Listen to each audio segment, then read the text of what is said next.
প্রশ্ন করবো এই বাইকটা সম্বন্ধে। এই বাইকটা তো নতুন কিনছেন। হ্যাঁ। আচ্ছা, বাইকটা নেওয়ার পর মানে চালানোর পর প্রথম থেকে বাইকের সাউন্ড কেমন ছিল?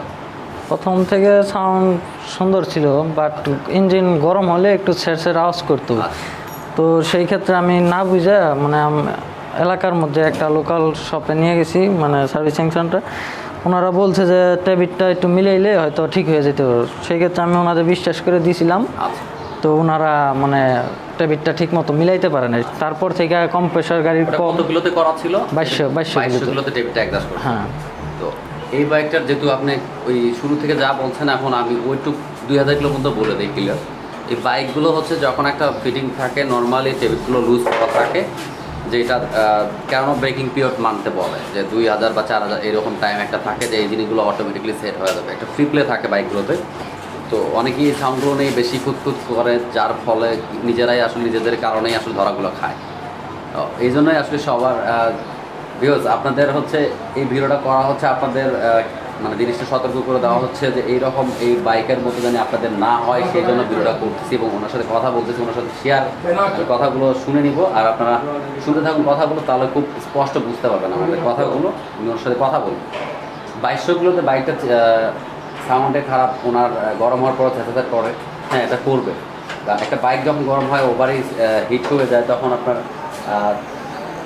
নয়েজটা চেঞ্জ হবে। তো আসলে এটা নিয়ে আসলে কখনো মাথা ঘামাবেন না এত, কারণ এই বাইকটা মিনিমাম 4000 কিলোর আগে পর্যন্ত সাউন্ডের জন্য কোনো পেইন করবে না, কারণ গরম হলে একটা সাউন্ড থাকবেই বাইকে। আর ফাইভ বাসন্তী, ইন্ডিয়া বলেন, ইন্দো, থাই, যা বলেন, এই বাইকগুলোতে থাকবে। কিন্তু আরেকটা প্রবলেম হচ্ছে 4000 কিলোর পরে আপনি জাস্ট চেক করতে পারেন যে আপনার জিনিসগুলো লুজ বেশি ওভার হয়ে গেছে না টাইট হয়েছে, এই যে চেকিং করতে পারেন।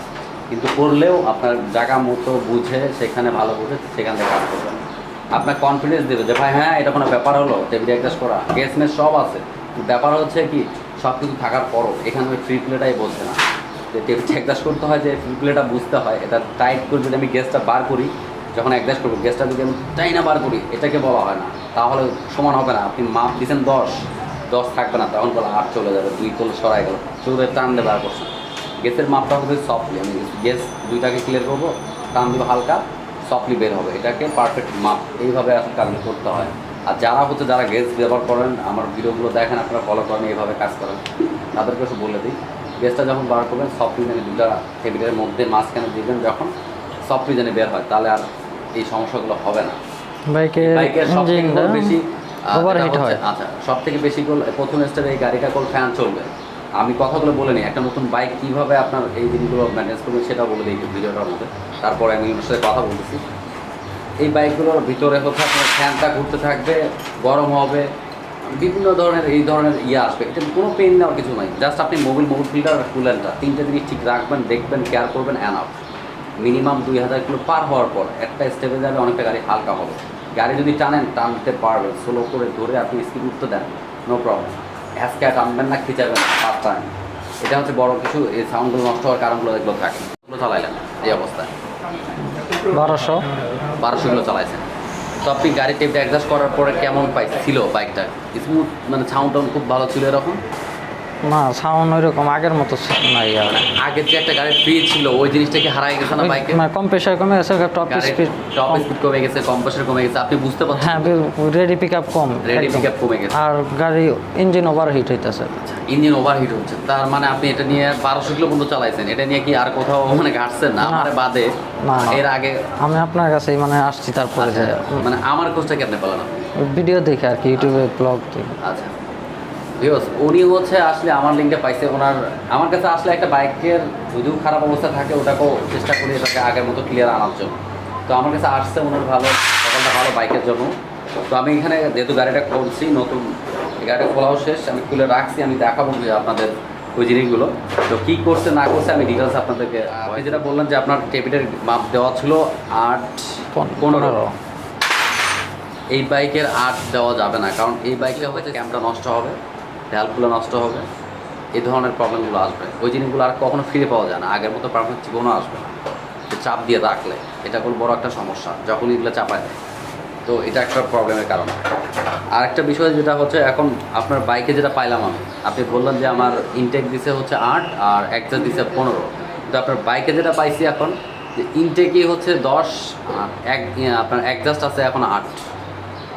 এখন আপনি বলেন তাহলে, আপনি কালকে যে বললেন আমারে খুব সুন্দরভাবে টেবিল মিলাইছে, তাহলে উল্টা যে করার কারণটা মানে এই যে উল্টা করছে, উল্টা এটা কি? করছে মানে ওনারা তাহলে কি বুঝায়? বলে দিছে যে 8-15 দেওয়া হয়েছে, এখন কিভাবে কি করছে ওটা ওনারাই জানে। তার মানে এখন বুঝতে পারছেন যে 8 মানে ইনটেক কোনটা দিবে অ্যাডজাস্ট কোনটা দিবে, এটাই তো বুঝে নাই। তাই ও তাহলে অ্যাডজাস্ট কি করবে? এখানে আপনার রং করা মানে যেখানে থাকার দরকার 10 সেখানে হয়ে আছে মানে 8 করছে, মানে উল্টা পাল্টা। ইনটেক আর অ্যাডজাস্টের কারণ হচ্ছে, আমি সেটাও বলি, ইনটেক ভালভটা তেল ফুয়েলটা নিয়ে বন্ধ করে দেয়, আর অ্যাডজাস্ট ভালভটা হচ্ছে তেলটা পড়ার পর গাড়ি যেটা ছাড়ার গতি লাগবে, যে ফ্রি থাকবে টপে টান ওঠার জন্য, সেটা হচ্ছে অ্যাডজাস্ট ভালভ।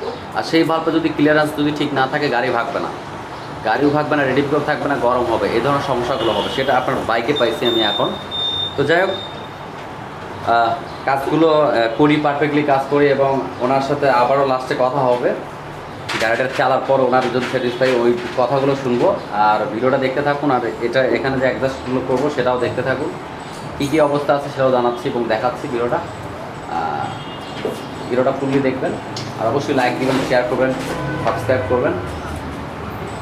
আর আপনার সাথে আমি পরে এটা নিয়ে কথা বলবো, কাজটা কমপ্লিট করে শেষ করি, ঠিক আছে? ঠিক আছে। ওকে, আল্লাহ হাফেজ।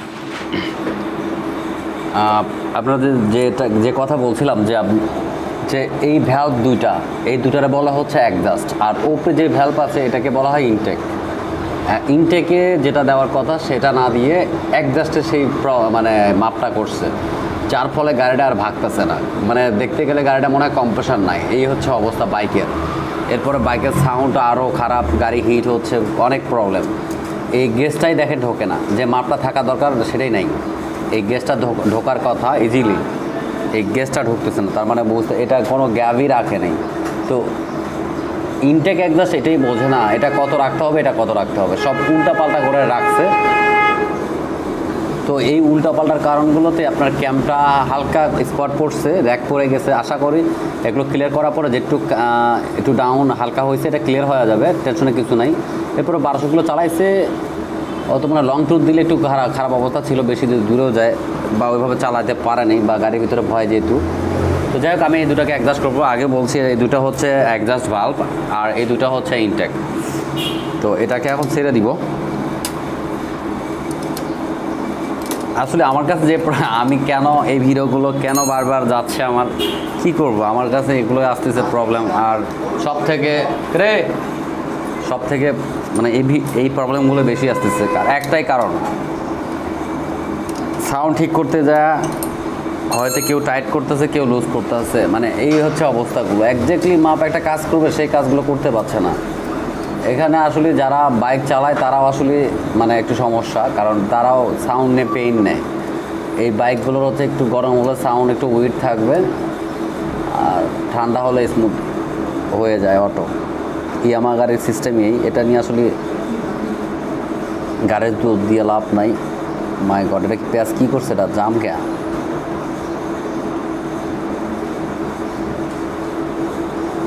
এই পেঁয়াজটা থাকে ইজি, সে পেঁয়াজের নাটার তো 12টা করছে, 12টা মনে হয় বাজাইছে, আল্লাহ জানে। দেখা যাক কী হয়েছে এটা। না আমি যদি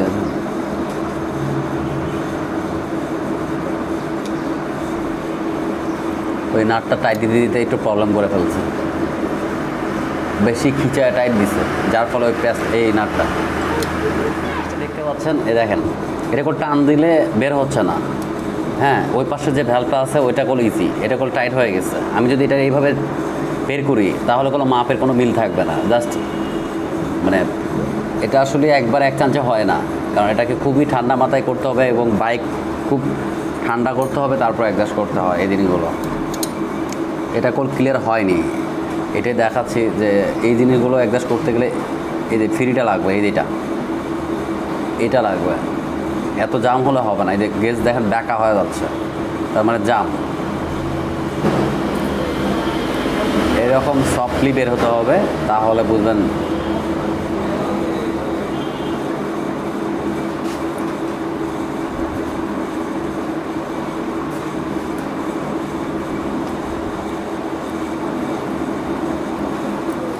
করা শেষ, ইনটেকটা করতে হবে।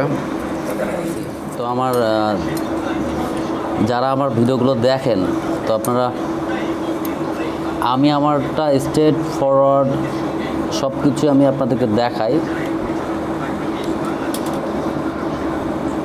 জিনিসটা যতটা সোজা ততটা সোজা না,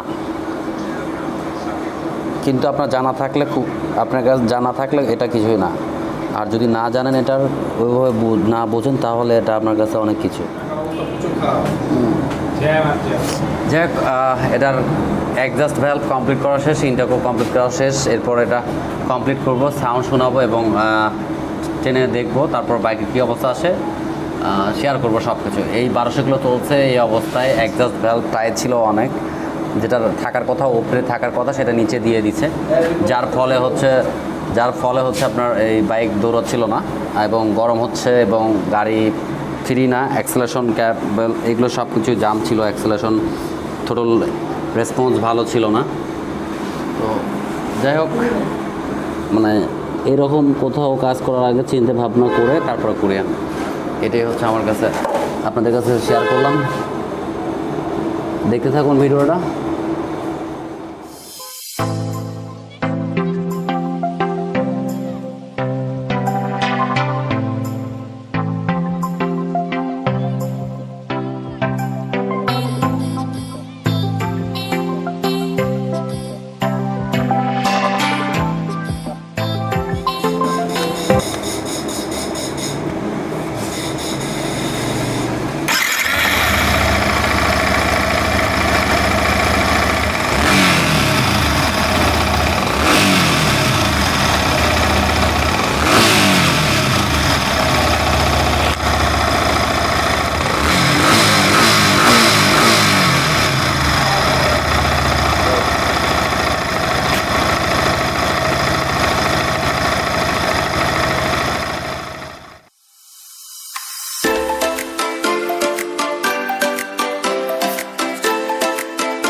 কাজ করা হলো এবং গাড়ির যে পরিস্থিতি ছিল এ পর্যন্ত সব কিছু মিলায় কমপ্লিট করা হয়েছে এবং গাড়ি টেস্ট ড্রাইভ দিয়েছি, ওকে আছে। এখন বর্তমানে কী অবস্থা আছে একটু জানাবেন, যেহেতু আপনার গাড়ি, যেহেতু আপনি একটু বললে ভালো হয়। না, বাইকটা চালানোর পরে বুঝলাম যে আগে থেকে স্পিড বাড়ছে, মানে আরপিএম বাড়ানো ছিল, এখন আরপিএম সেট আপ ঠিক আছে, আর বাইকটা অনেক স্মুথ হয়ে গেছে আগে থেকে, টপ স্পিডও ভালো পাওয়া যাচ্ছে। আর সেই ক্ষেত্রে আপনার ভালো কাজের এই দক্ষতার জন্য এটা হয়েছে।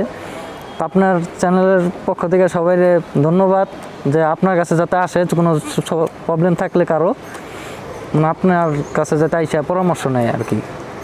ওকে, আল্লাহ হাফেজ। আপনি যাবেন, আর আপনার চ্যানেলটাকে সবাই যাতে সাবস্ক্রাইব করে, একটা লাইক দেয় যাতে। Thank you so much. আর আপনি যাবেন কোথায় এখন, বাসা কোথায়? আশুলিয়াতে। আশুলিয়া। আচ্ছা, যে কাজগুলো করা হয়েছে এরকম কাজ আর কখনো করবেন?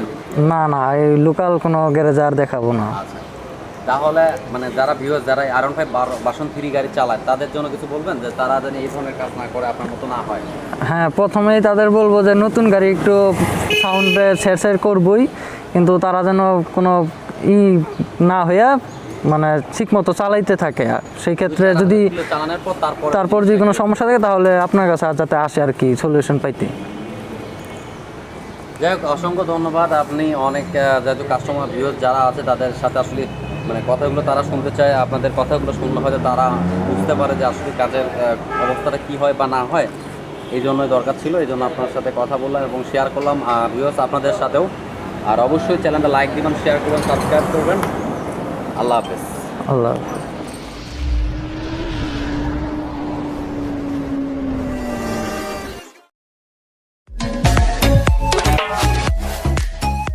যদি FI মোটরসে আসতে চান তাহলে ঠিক উত্তরা হাউস বিল্ডিং এই জায়গায় আসবেন। নর্থ টাওয়ার সামনে সাইড, পিছন সাইড হচ্ছে সাইড গান, এর বাম পাশে হচ্ছে আপনার হাতের এটা হচ্ছে বিজিবি মার্কেট, গাড়ির পাশে দোকান মার্কেট। আপনি যদি চান তাহলে এরকম মার্কেটের ভিতর দিয়ে আপনি ভিতরে ঢুকলেন এবং গলি দিয়ে ঢুকে বের হয়ে এরপরে যে গলির রোডটা আছে এটাকে বলা হয় 35 নম্বর রোড এবং মাস্কো প্লাজার দেখা যাচ্ছে ডান সাইড, এটা মাস্কো প্লাজার পিছনের সাইডের রোড, পিছন সাইড, এটা 35 নম্বর রোড আমরা যেটা আছি।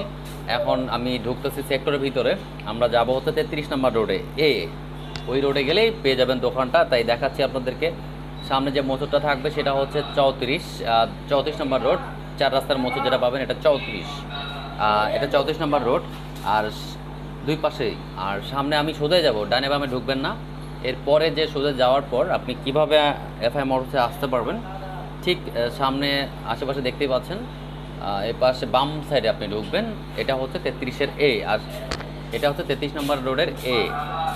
তো বাম সাইডে ঢুকলেন, ঢোকার পর এই রাস্তায় আপনি হালকা একটু সামনে গেলেই আপনি এফআই মোটরসটা পেয়ে যাবেন। খুবই ফাঁকা একটা জায়গা, ফরওয়ার্ড, শান্তশিষ্ট। এখানে আসলে আপনি এফআই মোটরসটা পেয়ে যাবেন।